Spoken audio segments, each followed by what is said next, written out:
For almost 120 years, Rolex has stood as the ultimate symbol of success and prestige. The iconic crown logo represents more than just timekeeping excellence. It promises quality, heritage, and membership in an exclusive club of achievement. Wearing a Rolex means you have arrived, you have worked hard, achieved your goals, and earned the right to display your success on your wrist. Yet something dramatic has shifted in recent years. The brand that once made customers feel valued and special now leaves them feeling dismissed and manipulated. Customers who dreamed of owning a Rolex now share stories of humiliation, frustration, and genuine anger. Online forums and review sites overflow with complaints about impossible waiting lists that seem to go nowhere, authorized dealers who treat potential buyers with shocking rudeness, and service experiences that fall far below luxury standards. Social media buzzes with accusations of unfair practices and deliberate scarcity tactics. What could possibly turn the world's most respected watch brand into a source of such bitter disappointment? How did the company that built its reputation on excellence and reliability become the target of so much customer rage? Join us as we uncover the truth behind the Rolex revolution and discover what really happens when prestige collides with profit, because the once gold standard of luxury timepieces is now facing intense backlash from buyers who feel ignored, misled, and mistreated. A legacy built on excellence. The Rolex story begins in 1905, when a young man named Hans Wilsdorf founded the company in London. From the very start, Wilsdorf had a clear vision. He wanted to create watches that were not just beautiful to look at, but reliable enough to wear every single day. This might sound simple now, but back then, wristwatches were seen as delicate accessories that could barely keep accurate time. Most people still carried pocket watches because they were more dependable. Wilsdorf changed everything. He obsessed over precision and durability in ways that seemed almost crazy to other watchmakers. In 1926, Rolex created the Oyster, the world's first waterproof wristwatch. To prove it actually worked, Wilsdorf had a brave English swimmer named Mercedes Gleitze wear the watch while she swam across the English Channel. The watch survived the 10-hour swim perfectly. This single event transformed how people viewed wristwatches forever. But Rolex did not stop there. The company kept pushing boundaries that others thought were impossible to cross. They created watches that could survive at the bottom of the ocean and at the top of the highest mountains. When Sir Edmund Hillary and Tenzing Norgay became the first people to reach the summit of Mount Everest in 1953, they wore Rolex watches. When filmmaker and explorer James Cameron dove to the deepest part of the ocean in 2012, a special Rolex was attached to the outside of his submarine. These achievements were not just publicity stunts. They proved that Rolex watches could handle the most extreme conditions on Earth. This reputation for toughness and reliability became the foundation of the brand. People trusted Rolex because the company had literally tested their watches in places where human survival itself was uncertain. Scarcity has always been part of the Rolex mystique, but in the early days, it happened naturally. Rolex made their watches by hand, using traditional craftsmanship methods. Each timepiece required hundreds of hours of careful work by skilled artisans. The company refused to compromise on quality or rush production just to make more money. This meant that Rolex watches were never cheap and never abundant. People understood that if they wanted one, they might need to save for months or even years. This scarcity actually made the watches more desirable. When someone finally bought a Rolex after saving and waiting, the purchase felt earned. The watch became a personal milestone, a reward for hard work and patience. Fathers gave Rolex watches to sons on graduation day. Companies presented them to employees who had served for 25 years. The watches marked important moments and celebrated real achievements. The brand carefully controlled every aspect of how their watches reached customers. Rolex only sold through authorized dealers who met strict standards. These dealers had to display the watches properly, train their staff extensively, and maintain the prestigious image that Rolex demanded. Walking into an authorized Rolex dealer felt special, like entering a temple dedicated to fine craftsmanship and timeless elegance. For decades, this system worked beautifully. Customers felt privileged to buy from these exclusive boutiques. Dealers took pride in representing such a legendary brand. Rolex maintained complete control over their image and reputation. Everyone seemed happy with the arrangement. But something has changed dramatically in recent years. The careful balance between scarcity and accessibility has broken down. The prestige that once made customers feel special now makes them feel ignored and manipulated. The exclusive dealer system that guaranteed quality service has turned into something that leaves people angry and humiliated. What went so terribly wrong? The endless wait. Sarah had dreamed of owning a Rolex Submariner since she was 16 years old. She had seen the watch in movies, on the wrists of successful athletes, and in countless advertisements showing adventurers exploring exotic locations. After graduating from college and landing her first real job, she started saving money every month. 3 years later, she finally had enough cash to buy the watch she wanted. She walked into an authorized Rolex dealer with excitement and confidence, ready to make the purchase that would celebrate all her hard work. The sales associate looked at her politely and explained that the Submariner was not available. Sarah asked when it might arrive. The associate suggested she add her name to a waiting list. Sarah agreed immediately, thinking she might wait a few weeks or maybe a couple of months. That was 5 years ago. She still does not have her watch. She has called the dealer dozens of times, visited the store repeatedly, and even brought friends who were also interested in buying Rolex watches. Nothing has worked. The calls always end the same way, with vague promises that someone will contact her when a watch becomes available. Stories like Sarah's have become incredibly common in the Rolex world. Online forums and social media platforms overflow with frustrated customers sharing similar experiences. One man reported waiting 7 years for a Daytona chronograph. A woman claimed she had been on a waiting list for a date just for 4 years, despite spending thousands of dollars on other luxury items at the same jewelry store. Another buyer said he visited his local authorized dealer every single month for 2 years, building what he thought was a good relationship with the staff, only to discover that people who had just walked in off the street were somehow getting watches before him. The waiting list system has become a source of massive frustration and confusion. Many customers believe the lists are not real at all. They think the whole concept is just theater designed to make watches seem more exclusive and desirable. Some former Rolex dealer employees have claimed online that waiting lists are basically meaningless. According to these insiders, dealers keep informal mental notes about which customers they like and which customers have spent lots of money on other products. When a popular watch arrives, the dealer calls their favorite customers first, completely ignoring the supposed order of the waiting list. The lack of transparency makes everything worse. Dealers refuse to tell customers where they stand on the list, how many people are ahead of them, or when they might realistically expect to receive their watch. This uncertainty turns what should be an exciting purchase into a frustrating guessing game that can last for years. The scarcity problem affects different Rolex models in different ways. Some models, like the basic Oyster Perpetual or certain date-just configurations, remain relatively available. Customers can often walk into a dealer and buy these watches without much trouble. But the truly desirable sports models have become almost impossible to obtain through normal channels. The stainless steel Submariner, the GMT Master II, the Daytona, and especially models with unique dial colors or special features exist in a state of permanent scarcity at authorized dealers. This creates a bizarre two-tier market. Wealthy customers who want a Rolex but do not care which specific model they get can buy a watch fairly easily. They might not get their first choice, but they can walk out with something. Meanwhile, customers who have their hearts set on a particular model face years of waiting with no guarantee they will ever succeed. The randomness and unfairness of this system has destroyed the joy that used to come with buying a Rolex. But the waiting list nightmare represents just one part of a much larger problem. The way authorized dealers treat customers during this waiting process has sparked even more anger and resentment. The behavior happening inside these exclusive boutiques tells an even uglier story.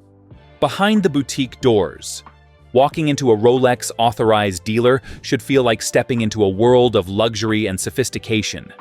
The displays sparkle under perfect lighting. Soft music plays in the background.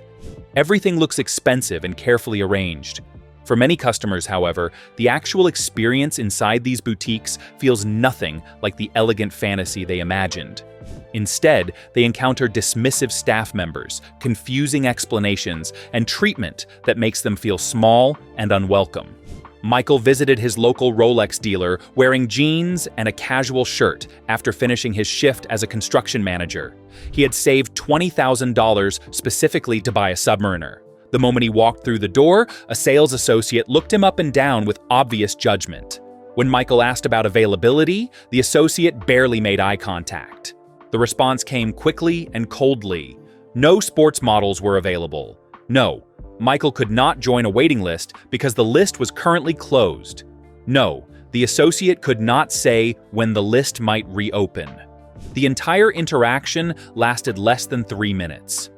Michael left feeling humiliated and angry, wondering if his casual clothes had caused the terrible treatment.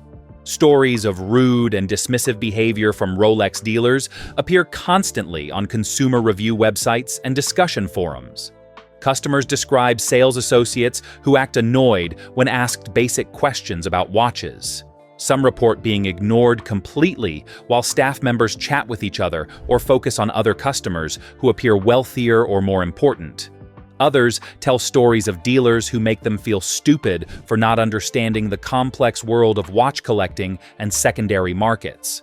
The problem goes beyond simple rudeness. Many customers report experiences that feel deliberately designed to make them prove their worthiness. Some dealers ask potential buyers intrusive questions about their jobs, incomes, and reasons for wanting a Rolex. One woman reported being asked whether her husband was buying the watch for her, as if she could not possibly afford it herself. Another customer claimed a dealer told him he needed to establish a purchase history by buying other expensive jewelry before he would be considered for a sports model Rolex. This concept of a purchase history has become one of the most controversial aspects of the Rolex buying experience. Many authorized dealers operate as general jewelry stores that sell engagement rings, diamond necklaces, luxury pens, and watches from multiple brands alongside their Rolex inventory. According to numerous customer reports, these dealers hint or state directly that customers need to spend significant money on other products before they will be offered a desirable Rolex.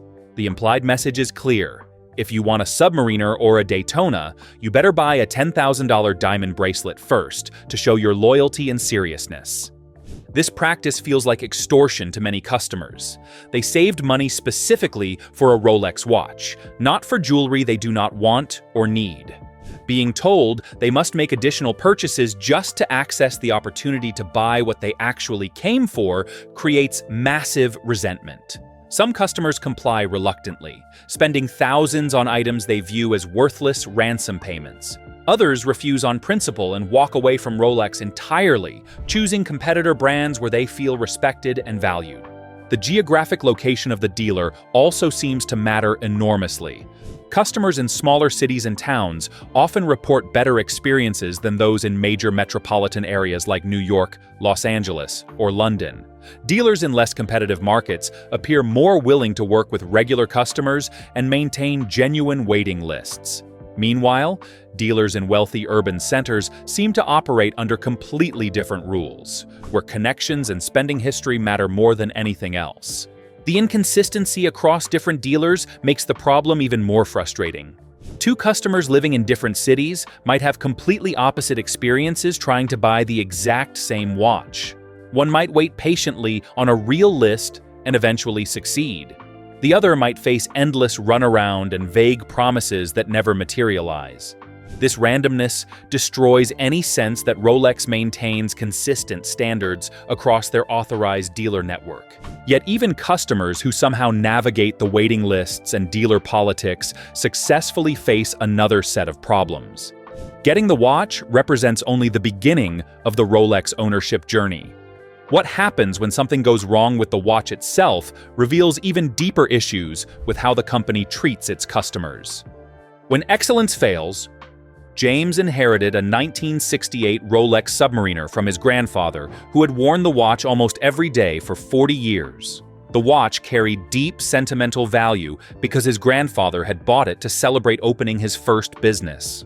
When James noticed the watch was losing several minutes each day, he carefully packed it up and brought it to an authorized Rolex service center. He expected the company that built a reputation on quality and reliability to honor their craftsmanship by repairing this family treasure. Instead, he received shocking news. Rolex would not service the watch. The parts were too old. The model was no longer supported. James should consider buying a new Rolex instead. This experience has become surprisingly common among owners of vintage Rolex watches. The company that once promised their watches would last forever now refuses to maintain older models.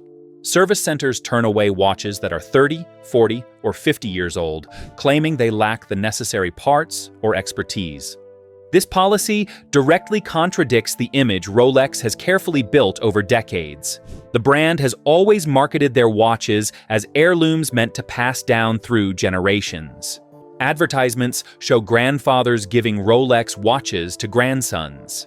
The messaging emphasizes timeless quality and enduring value. Yet when owners actually try to preserve these family treasures, Rolex often refuses to help. The irony cuts even deeper when considering that many vintage Rolex watches sell for enormous prices at auctions and in the collector market. A 1963 Daytona, once owned by actor Paul Newman, sold for over $17 million. Vintage Submariners and GMT Masters regularly fetch prices many times higher than their original retail cost. Rolex benefits from this vintage market buzz because it reinforces the perception that their watches hold value forever, but the company simultaneously refuses to support the very watches that create this valuable perception.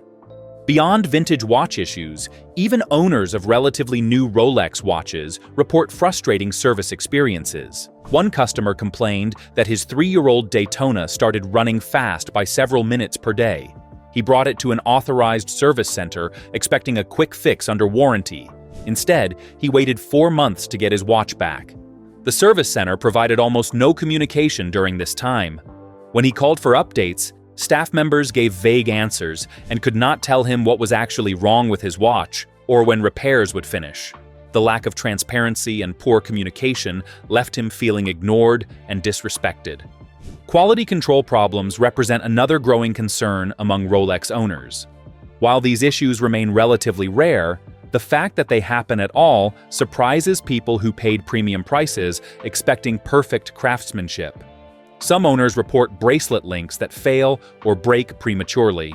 Others describe bezel mechanisms that stop rotating smoothly or become misaligned. A few unfortunate customers have experienced crown failures where the winding mechanism stops working properly. These mechanical problems might seem minor, but they deeply disappoint customers who believed they were buying the most reliable watches money could buy. The cost of Rolex service and repairs adds another layer of frustration. A complete service for a typical Rolex sports model can easily cost between $700 and $1,000. This service involves disassembling the entire watch, cleaning all components, replacing worn parts, and reassembling everything with fresh lubrication. Rolex recommends this service every 5 to 10 years to maintain optimal performance. Over a lifetime of ownership, these service costs can add thousands of dollars to the true cost of owning a Rolex. Many customers feel blindsided by these expenses because Rolex marketing focuses entirely on the initial purchase price and never mentions the ongoing maintenance requirements. Communication during the service process represents perhaps the biggest complaint. Service centers often keep watches for months without providing status updates. Customers call repeatedly trying to get information and receive frustrating non-answers. Some owners report being told their watch is ready for pickup, only to arrive and discover it actually needs several more weeks of work. The lack of respect for customer time and the poor communication standards seem completely inconsistent with a luxury brand that charges premium prices. These service nightmares and quality concerns exist within a larger context that many customers do not fully understand. The business decisions Rolex makes about production, distribution, and scarcity shape every frustrating experience. Understanding why things work this way requires looking at the economics and strategy behind the famous crown logo. The business behind the crown. Rolex operates differently from almost every other luxury watch brand in the world. The company remains privately owned by a Swiss foundation called the Hans Wilsdorf Foundation, named after the original founder. This unusual ownership structure means Rolex does not answer to public shareholders demanding quarterly profits and constant growth. The foundation setup theoretically allows Rolex to focus on long-term quality and brand prestige rather than short-term financial gains. However, this same structure also makes the company incredibly secretive about its operations and decision-making. Nobody outside Rolex knows exactly how many watches the company produces each year.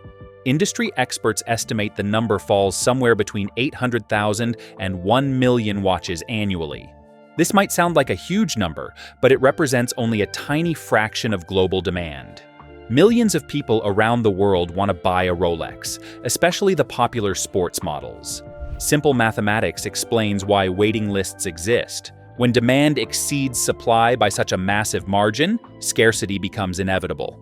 Rolex consistently claims this scarcity happens naturally rather than by deliberate design. Company representatives state they produce as many watches as possible while maintaining their strict quality standards. They argue that handcrafted luxury watches simply cannot be rushed or mass-produced like cheaper alternatives. Every component requires time and skilled craftsmanship. Increasing production would supposedly compromise the quality that makes Rolex special in the first place. Many industry analysts and frustrated customers remain skeptical of these explanations. They point out that Rolex has had years to expand production capacity if they genuinely wanted to meet demand.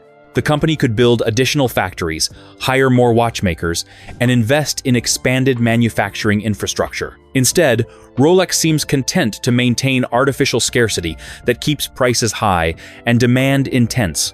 This strategy works brilliantly from a business perspective because it maximizes profit margins and maintains brand prestige. The authorized dealer network adds another layer of complexity to the scarcity problem. Rolex sells watches exclusively through carefully selected retail partners. These dealers receive limited allocations of watches based on factors like store location, sales history, and market size. A dealer in a major city might receive only 5 or 10 examples of a popular model like the Submariner each year, despite having hundreds of customers who want to buy one. This allocation system forces dealers to decide who gets watches and who waits indefinitely. Some dealers handle this responsibility fairly and transparently. Others clearly manipulate the system to favor certain customers or maximize their own profits. Industry insiders whisper about dealers who sell desirable Rolex watches to gray market resellers for cash payments under the table. These gray market dealers then flip the watches online for huge markups, splitting the profits with the corrupt authorized dealer. This practice violates Rolex policies and betrays regular customers. But proving it happens remains nearly impossible without insider cooperation. Rolex has attempted to address the secondary market chaos by launching their own certified pre-owned program. This initiative allows authorized dealers to sell authenticated used Rolex watches with official warranties. The program theoretically gives customers another option for obtaining watches they cannot find new. However, prices in the certified pre-owned market often exceed original retail prices for popular models, which defeats the purpose for budget-conscious buyers. The complex web of business decisions, allocation systems, and market forces creates the perfect storm of customer frustration. But understanding why the system works this way does not make the experience any less maddening for real people trying to buy watches. Their voices tell the true story of what Rolex has become. Voices of frustration. The online reviews and forum posts paint a devastating picture of modern Rolex customer experiences. These are not anonymous trolls trying to damage the brand for fun. These are real people who saved money for years, dreamed of owning a piece of horological history, and instead found themselves trapped in a system that treats them with contempt and indifference. One Trustpilot reviewer described visiting a Rolex boutique in London after saving for 18 months to buy a Submariner. The sales associate barely looked up from their phone while explaining that sports models were unavailable and the waiting list was closed. The entire interaction lasted less than 2 minutes. The reviewer wrote that they felt like an inconvenience rather than a valued customer preparing to spend thousands of pounds. Another customer shared their experience on Reddit of building what they thought was a genuine relationship with their local authorized dealer over 3 years. They bought a ladies' Datejust for their wife, purchased a pair of expensive earrings for an anniversary, and visited the store regularly to check on availability for a GMT Master 2. Despite this loyalty and spending history, they watched newer customers walk out with the exact watch they wanted. When they questioned the dealer about fairness, the staff became defensive and suggested perhaps that particular model was not meant for them. A particularly heartbreaking story came from a woman whose father promised to buy her a Rolex when she graduated from medical school. He had worn a Rolex day date his entire career as a surgeon and wanted to pass on the tradition. They visited dealers together in 3 different cities over 6 months. Every experience felt cold and dismissive. Dealers treated them like window shoppers rather than serious buyers ready to spend $10,000. Her father passed away from a sudden heart attack before they ever found the watch. She wrote that the memory of those rejections and dismissive encounters now forever tainted what should have been a beautiful father-daughter tradition. The service complaints carry equal weight and emotion. Multiple customers reported buying brand new Rolex watches only to discover problems within the first year. Bezels that scratched too easily, bracelets with loose links, movements that lost accuracy faster than specifications promised. When they brought these issues to service centers, they faced long waits and poor communication.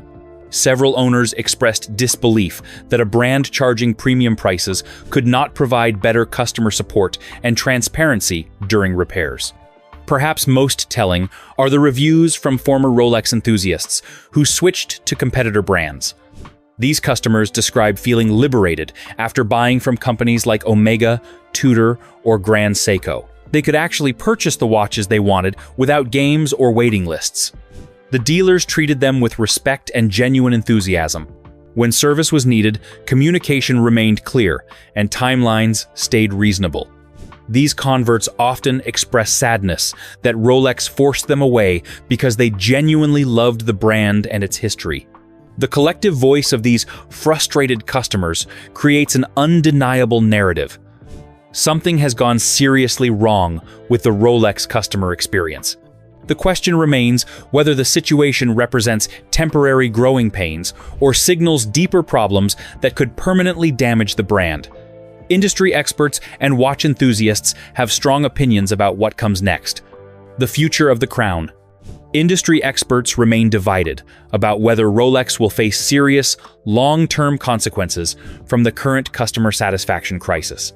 Some analysts believe the brand has become too powerful and prestigious to suffer real damage.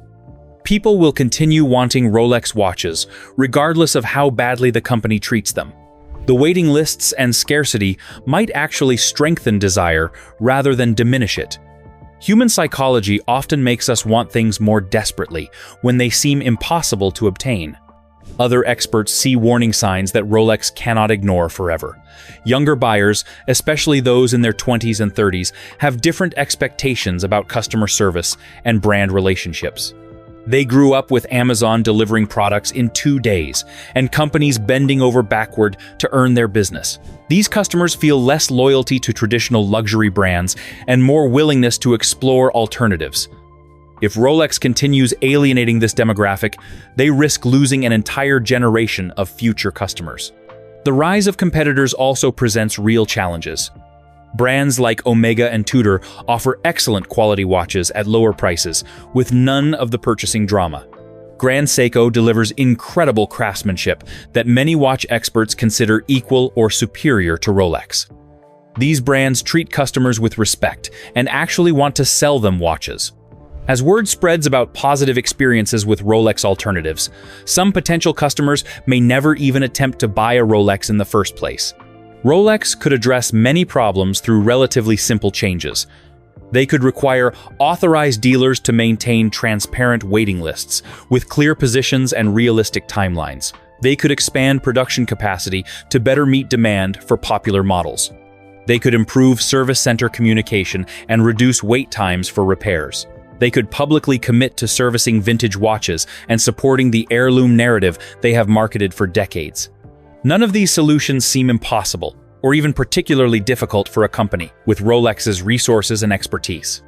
The real question is whether Rolex believes change is necessary. The current system works brilliantly for the company's bottom line. Watches sell for full retail price instantly, despite terrible customer service. The secondary market buzz keeps the brand in headlines and maintains perception of extreme desirability. Profit margins remain healthy, and brand prestige stays sky-high.